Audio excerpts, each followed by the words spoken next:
This is going to be on the hunting of the Snark. I'm going to read the poem in a few minutes. First, I'll go over a few things. I'm an Alice in Wonderland collector. I've got several hundred versions of copies and versions of Alice in Wonderland, Through the Looking Glass, Hunting of the Snark, various other things Carol did. I'm concentrated now on just getting certain artists that did Alice in Wonderland. I have biographies of Lewis Carroll, which are very interesting to read, and especially when you read the older ones. Some collections of his works. There's comic books. There were some older ones. There was a series done by Zenescope, which emphasized sexuality and violence. This is the thing when you get to Alice in Wonderland related books. A lot of the times, the only thing that ties it in Alice in Wonderland is the name Alice. A lot of the, what I call variations on Alice in Wonderland, don't really have anything to do with it. So somebody sticks the name Alice on it. There's some that are vaguely related. There's some that are violent. There's some that are pornographic. There are coloring books, a lot of those. There are audio books, there's tons of those. You can find them on YouTube. There's DVDs, tons of those. Cartoon versions, TV program versions, so forth. There's computer games, one of which I happen to be stuck on right now and can't get past something. So this is going to be about the hunting of a snark. Now, this is a snark. It is a ukulele tuner. Why they call it a snark, I don't have the foggiest notion in the world. This is a snark. It's one of my favorite missiles ever. It is a form of a cruise missile. Used 1958 through 1961. It basically became obsolete because of ICBMs, and now when you see cruise missiles, they're like really small compared to this. Now, you can find The Hunting of the Snark in collections of Lewis Carroll's works. And then again, as with Alice in Wonderland, Through the Looking Glass, there's different versions you can find. This is this very small version. It let's see, has the traditional engravings. This one is a much newer version. Same story, different author. Different illustrators. And I like the artwork in this. It's like pretty funny. Let's see, what can I find? I really like this one. This is a really cool picture. But the best book I've got is this one. This is a hardback version. The illustrator is David Elliott. And he's got a bunch of varieties of illustrations, but they're all very interesting.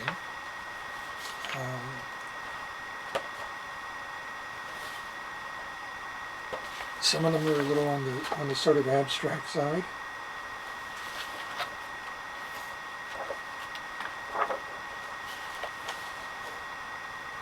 So if you really like The Hunting of the Snark, then this is the book I would recommend the most. There are versions on Amazon. There's ebook versions. One thing to watch out for, though, is some of them will say it's annotated.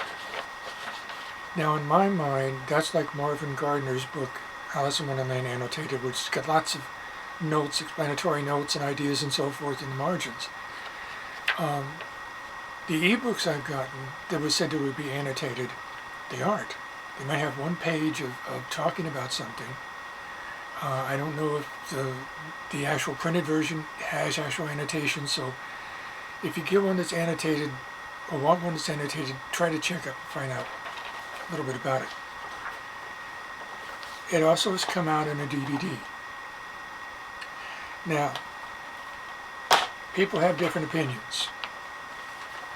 In my opinion, that sucked. I mean, it really stinks. I don't like the way the characters are. I think it's stop motion animation, and I really don't care for it at all. Now, the Hunting of the Snark was written in 1874 to 1876. Let's see. And as to illustrators, it's, whatever you're into. Okay, what does the Hunting of the Snark mean? Well, this is some of the things I found online. The baker is really Christ. No, the baker is a caricature of Lewis Carroll. The Jubjub bird is the Valley of Death. No, actually, it's a pun on the word jug-jug, which refers to the notes of the nightingale. The Snark stands for wealth, power, glory, honor, and love. The Barrister's Dream, which is Fit 6, is a mock commentary on complications of the British legal system. And then some other ideas. The whole Hunting of the Snark thing is the theme of annihilation. Now, actually, it's an allegory for tuberculosis. No, it's a satire on controversies between religion and science, or the repression of Lewis Carroll's sexuality. It could be a piece against vivisection. It could be Carroll's fears of disorder and chaos. It could be a voyage of life. It could be a tragedy of frustration and bafflement. It could be dealing with existential angst. It could be a comedy serving as a psychological defense against the devastating idea of personal annihilation. Lewis Carroll said it was nonsense. And then later on he said something about it being a search for happiness. So when something is complicated, people will often try to read a meaning into something that it might not have any meaning at all. I think it's fun. It's fun to read, it's fun to talk, but if it has a meaning, it's what meaning you give it. Okay, just a minute and I'll start.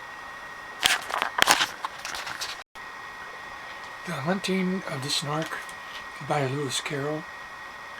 Fit the First. The Landing. Just the place for a snark, the bellman cried, as he landed his crew with care, supporting each man on the top of the tide, by a finger entwined in his hair. Just the place for a snark, I have said it twice, that alone should encourage the crew.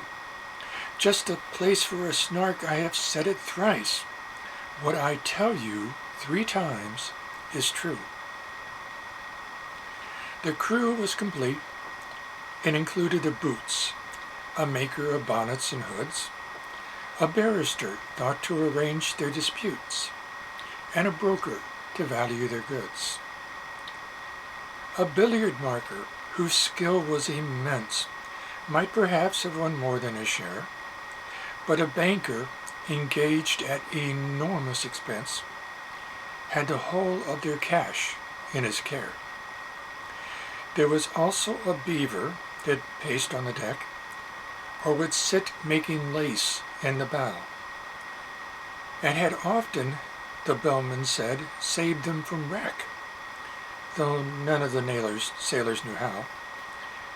There was one who was famed for the number of things he forgot when he entered the ship.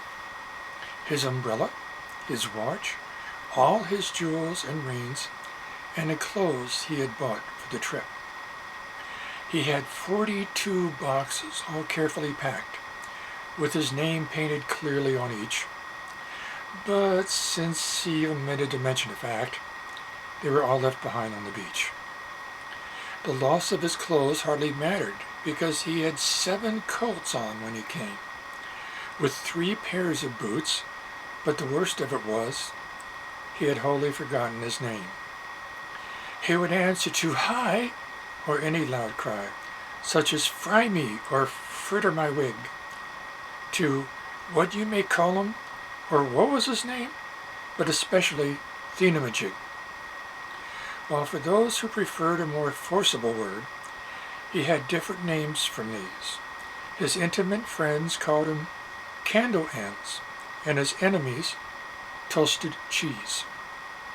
His form is ungainly, his intellect small, so the bellman would often remark, but his courage is perfect, and that, after all, is the thing that one needs with a Snark.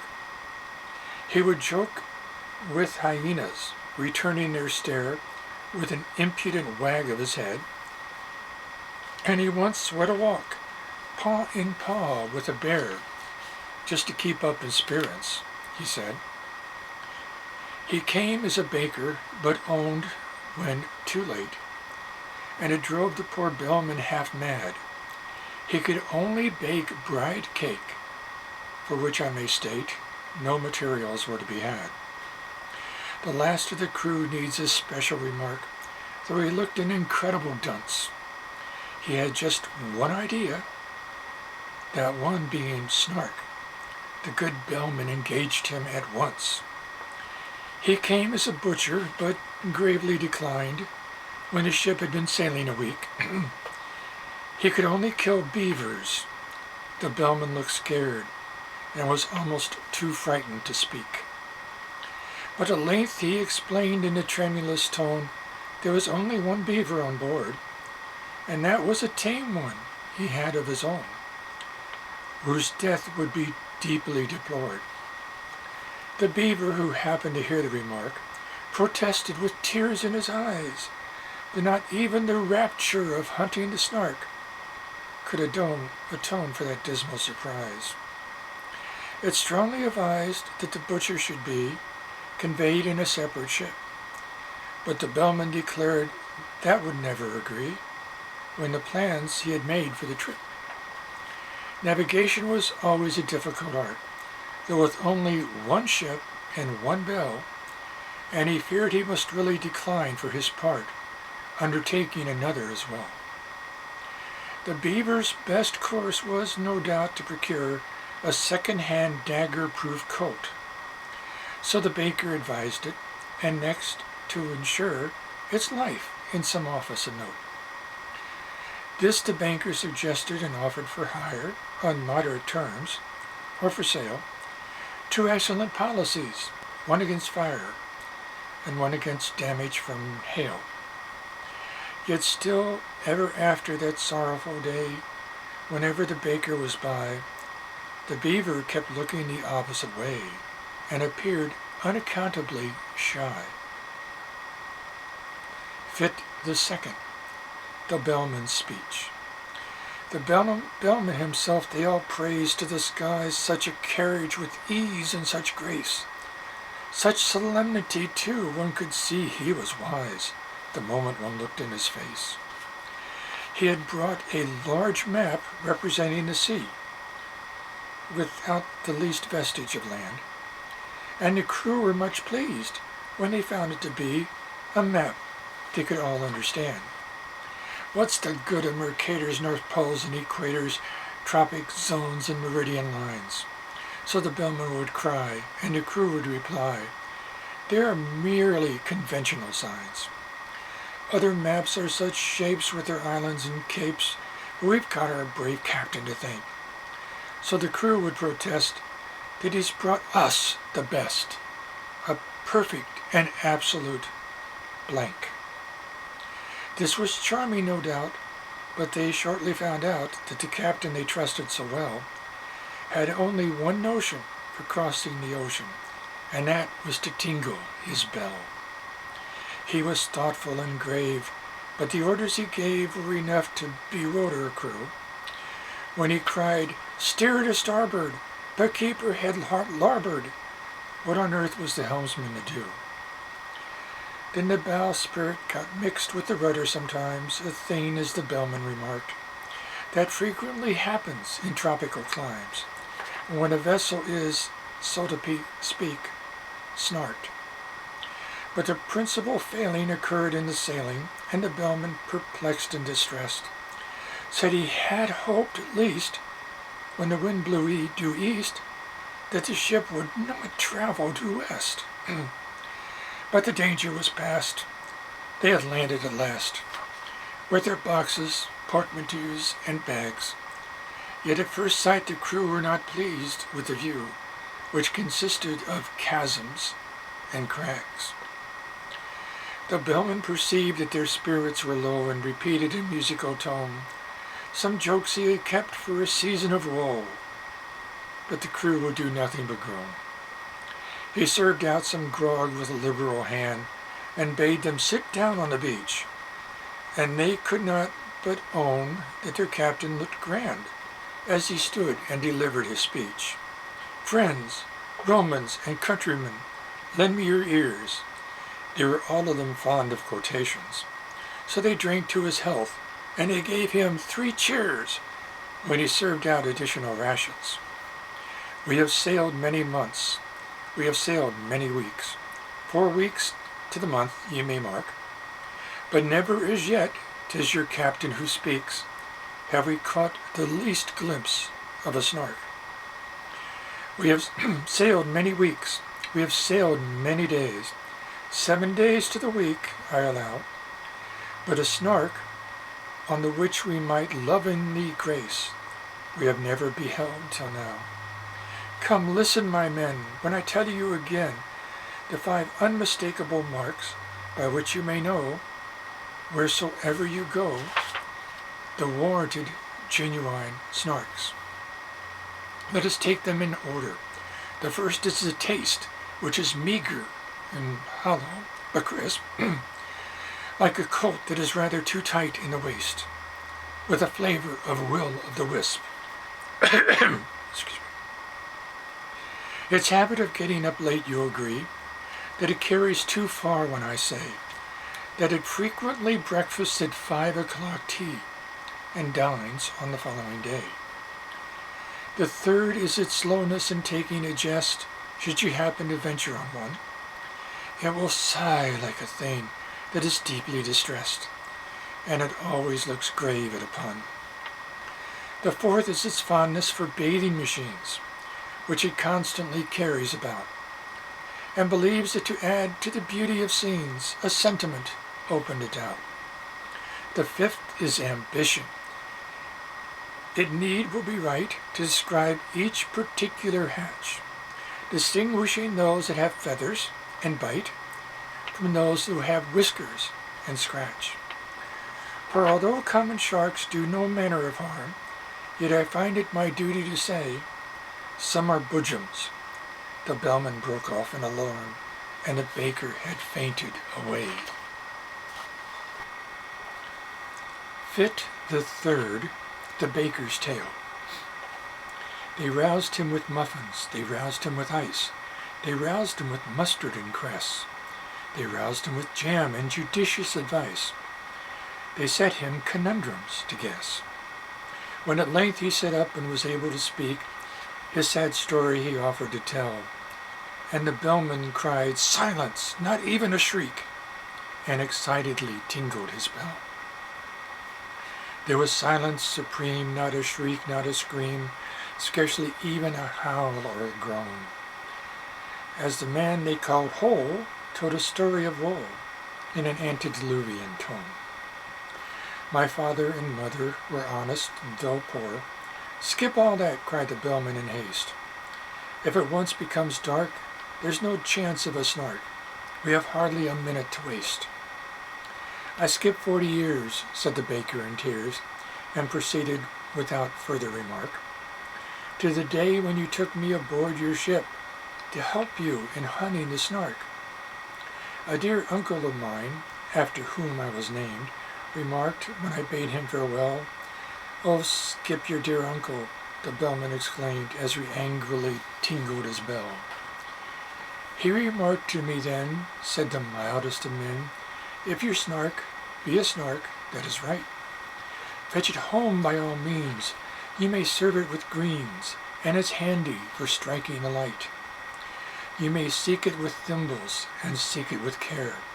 You may hunt it with forks and hope. You may threaten its life with a railway share. You may charm it with smiles and soap." That's exactly the method, the bellman said, in a hasty parenthesis cried. That's exactly the way I have always been told that the capture of snarks should be tried.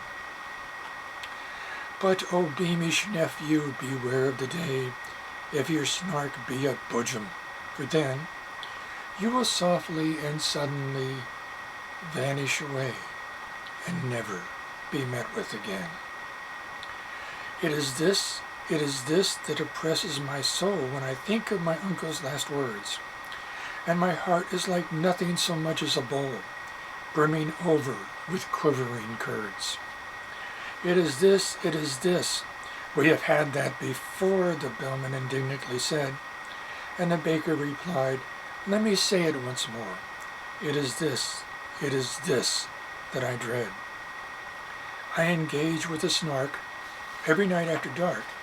In a dreamy, delirious fight, I serve it with greens in these shadowy scenes, and I use it for striking a light.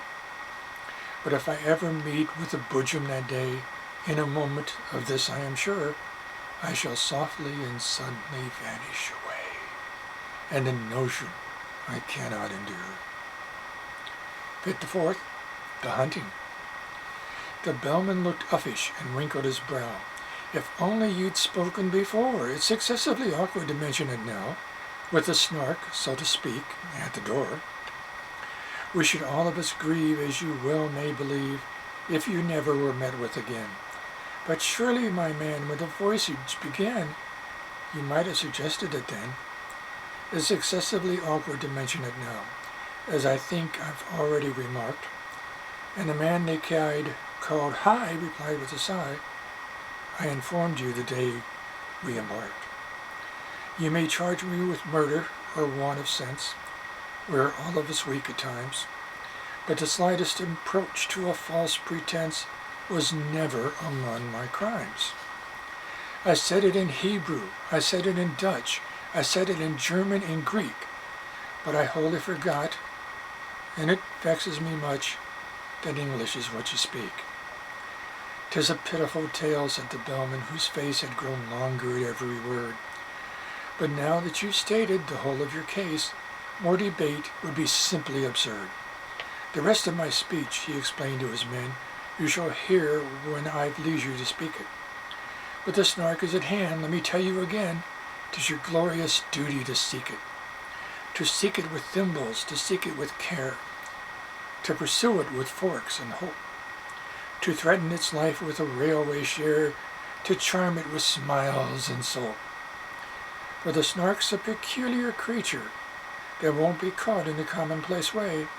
Do all that you know, and try all that you don't. Not a chance must be wasted today. For England expects I forbear to proceed.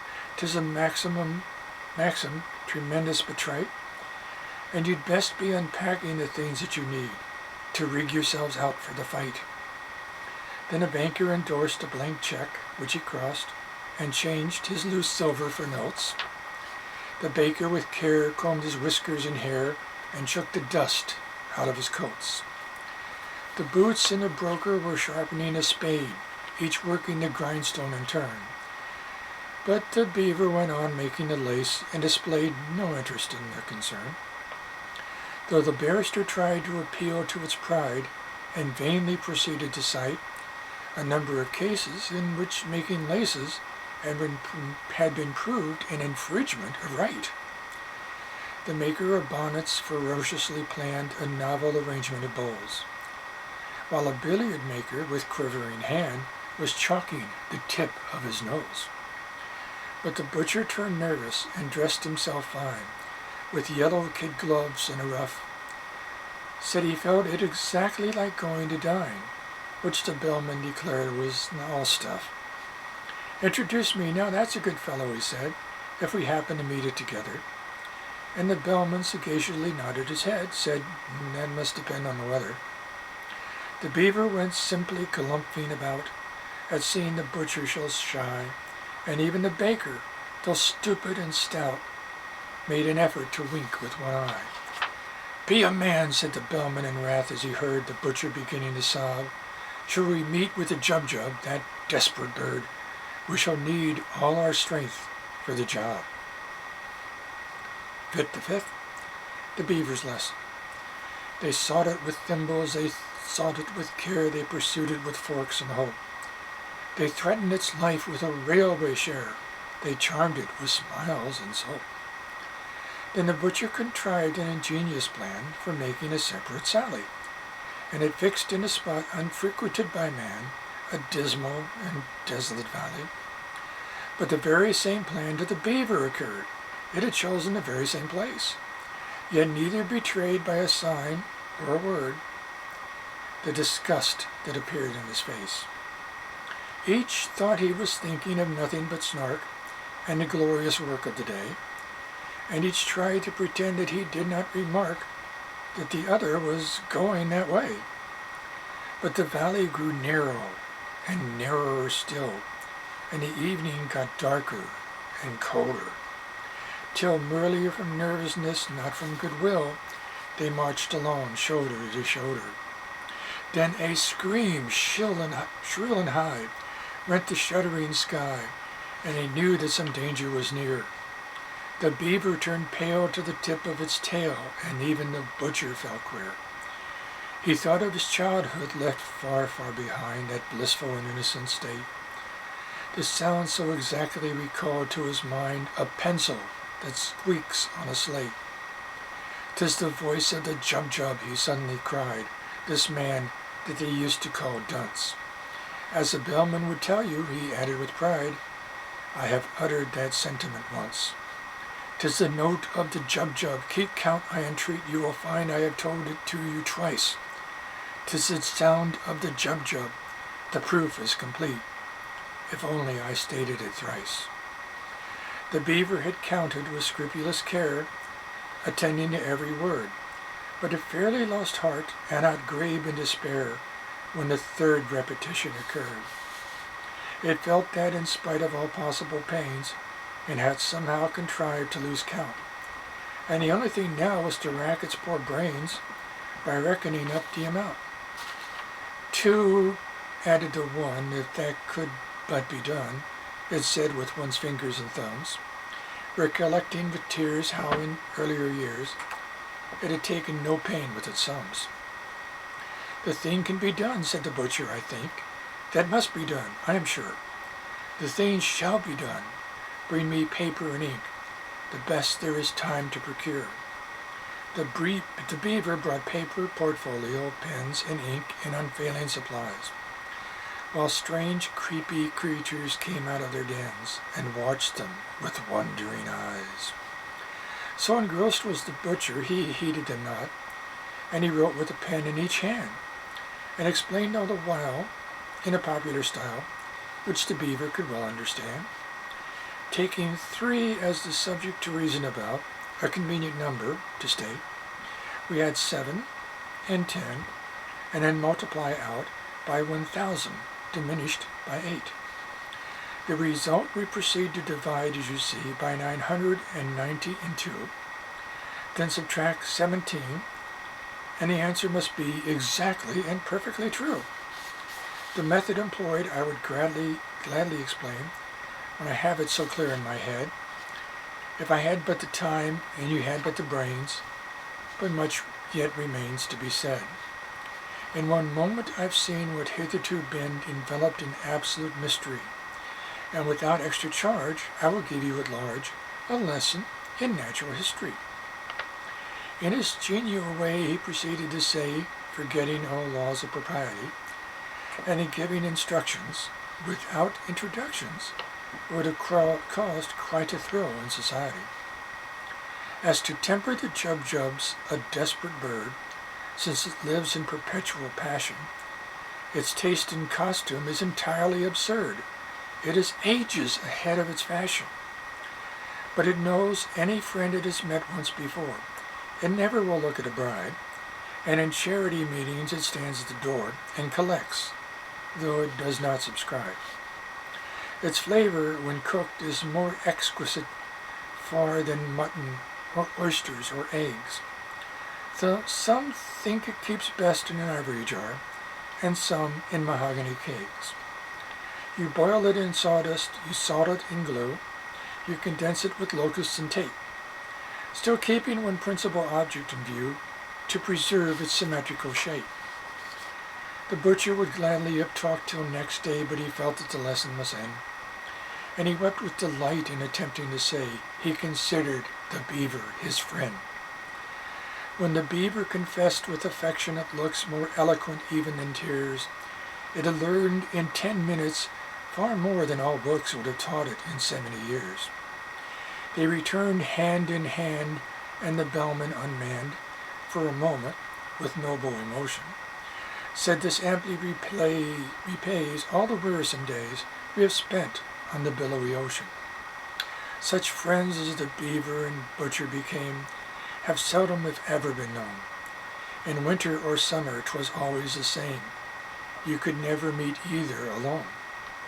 And when quarrels arose, as one frequently finds, quarrels will, spite of every endeavor, the song of the Jubjub recurred to their minds and cemented their friendship forever. Fit the Sixth, the Barrister's Dream. They sought it with thimbles, they sought it with care, they pursued it with forks and hope. They threatened its life with a railway share, they charmed it with smiles and soap. But the barrister, weary of proving in vain that the beaver's lace-making was wrong, fell asleep, and in dreams saw the creature quite plain that his fancy had dwelt on so long. He dreamed that he stood in a shadowy court, where the Snark, with a glass in its eye, dressed in gown, bands, and wig, was defending a pig on the charge of deserting its side. The witness proved without error or flaw that the sty was deserted when found, but the judge kept explaining the state of the law in a soft undercurrent of sound. The indictment had never been clearly expressed, and it seemed that the Snark had begun, and had spoken 3 hours before anyone guessed what the pig was supposed to have done. The jury had each formed a different view long before the indictment was read, and they all spoke at once, so that none of them knew one word that the others had said. "You must know," said the judge, but the Snark exclaimed, "Fudge! That statute is obsolete, quite. Let me tell you, my friends, the whole question depends on an ancient manorial right. In the matter of treason, the pig would appear to have aided, but scarcely abetted, while a charge of insolvency fails, it is clear, if you grant the plea never indebted.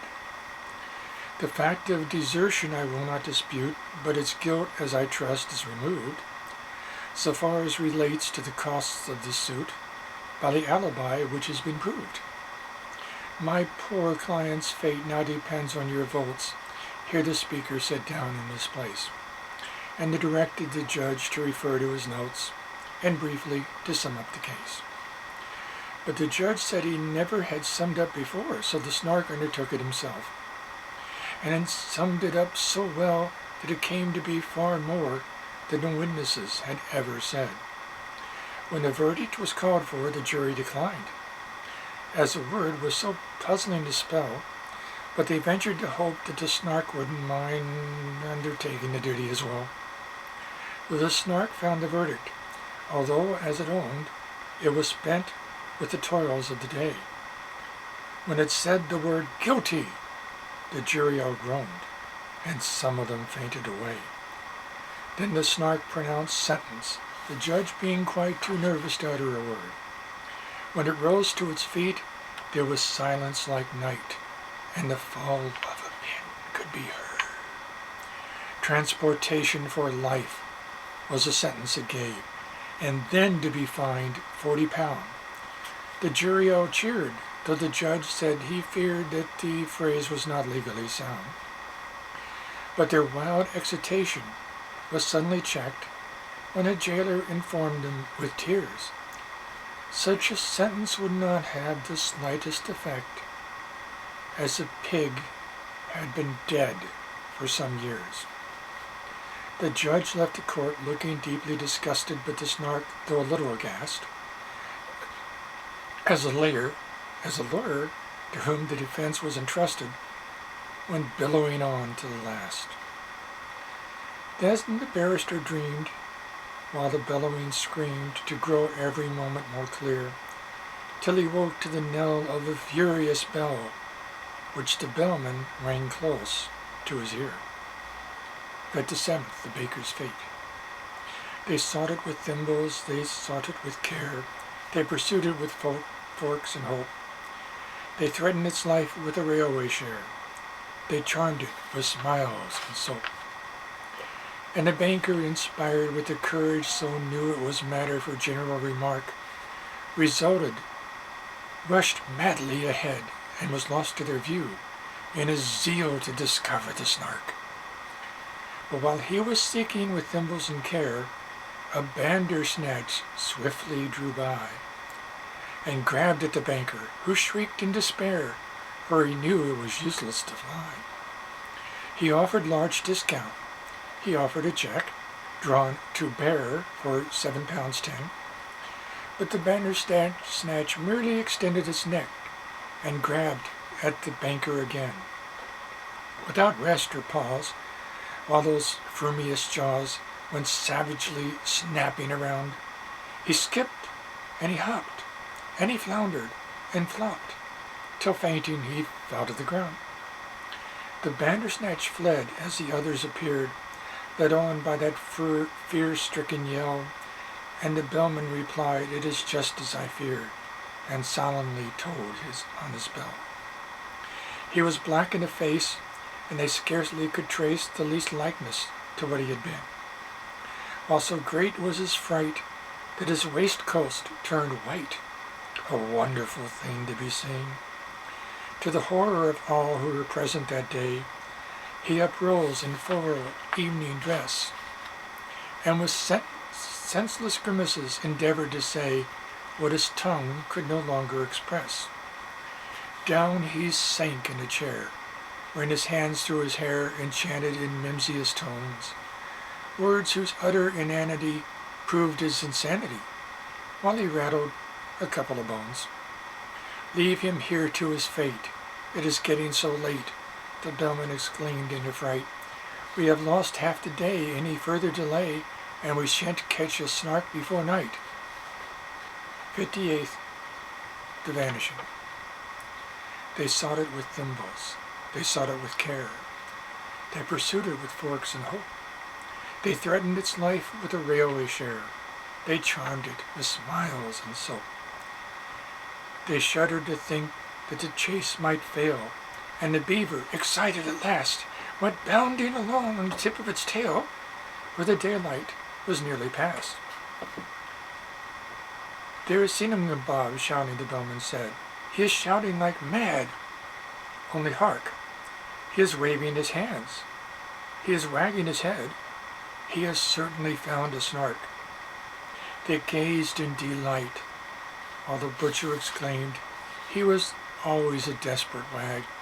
They beheld him, their baker, the hero unnamed, on the top of a neighboring crag, erect and sublime for one moment of time, in the next that wild figure they saw, as if stunned by a spasm, plunged into a chasm, while they waited and listened in awe. "It's a Snark," was the sound that first came to their ears, and seemed almost too good to be true. Then followed a torrent of laughter and cheers, then the ominous words, "It's a boot," then silence. Some fancied they heard in the air a weary and wondering sigh that sounded like June, but the others declare it was only a breeze that went by. They hunted till darkness came on, but they found not a button or feather or mark by which they could tell that they stood on the ground where the baker had met with the Snark. In the midst of the word he was trying to say, in the midst of his laughter and glee, he had softly and suddenly vanished away, for the Snark was a boojum, you see.